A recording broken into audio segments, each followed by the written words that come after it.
Yeah. Nicole, what do you think is more important for weight loss, diet or exercise? Oh, this question. I'm honestly not, I can't tell you. Okay, diet's huge. Diet is going to be huge, but exercise is super important. So, like, if you are not moving at all and all of a sudden you start moving, like, you're going to see some weight loss.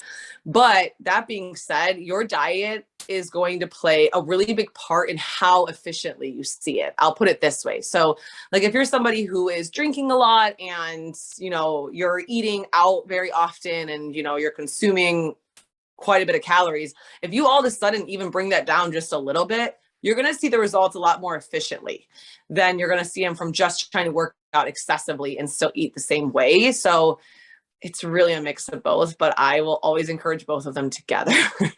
So what about you? I'm curious. I love how you're like, oh, this question. I actually love the way you framed it, to be honest, because I feel like people want like an either or answer to everything. And I think everything you said is like 100% accurate. Like getting your physical activity level higher is going to result in weight. I think the idea of like cardio doesn't burn fat. And it's like, yes, true. Cardio does not cause weight loss. Yes, true.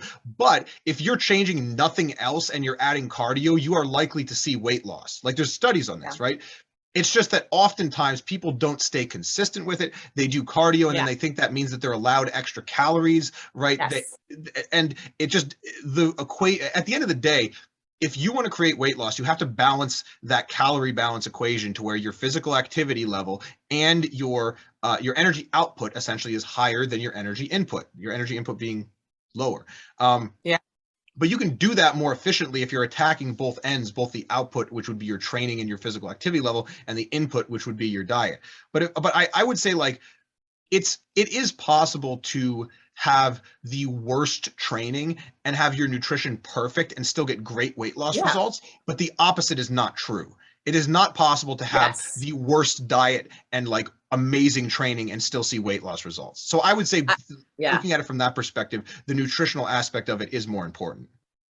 Yeah, it definitely plays a big part. And I always tell people, like, we don't need you to kill yourself in every single workout. Like, that's not the goal. It's way easier if you're willing to adjust your nutrition even slightly. It's way easier to see results. Like, you're not going to have to, do as much crazy workouts and, train every single day if you're willing to adjust your nutrition. So I'm always like, why wouldn't you want to do that? Like, it's going to work better. And let's say that you are, sick or injured or for any reason, like just because you can't work out doesn't mean you can't maintain your nutrition, and your nutrition will still get you results. And so I always encourage people to think of it like that. Like, they are not hand in hand. Like, if I fall off from my workouts, I should fall off from nutrition. Like, no, your nutrition will take you very far. If you can't work out, keep that element and you'll at least maintain your progress.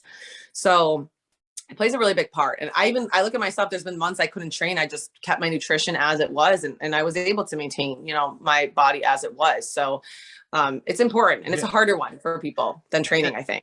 And I'll just quote one thing is like, there are studies where people like stop training for a month and then they measure their weight, like their body composition before and after, and the changes are actually very minor, even if someone goes like an entire month without training. But if that other studies show that if you are totally sedentary, like this is like saying if you not only take out training, but you take out like all movement and you're essentially like close to bedridden, you do see significant fat gain and muscle loss. So I would say like if you just like move, like just get your steps in, even if you're not training, you'll probably be able to maintain most of what you have gained, at least over the short term.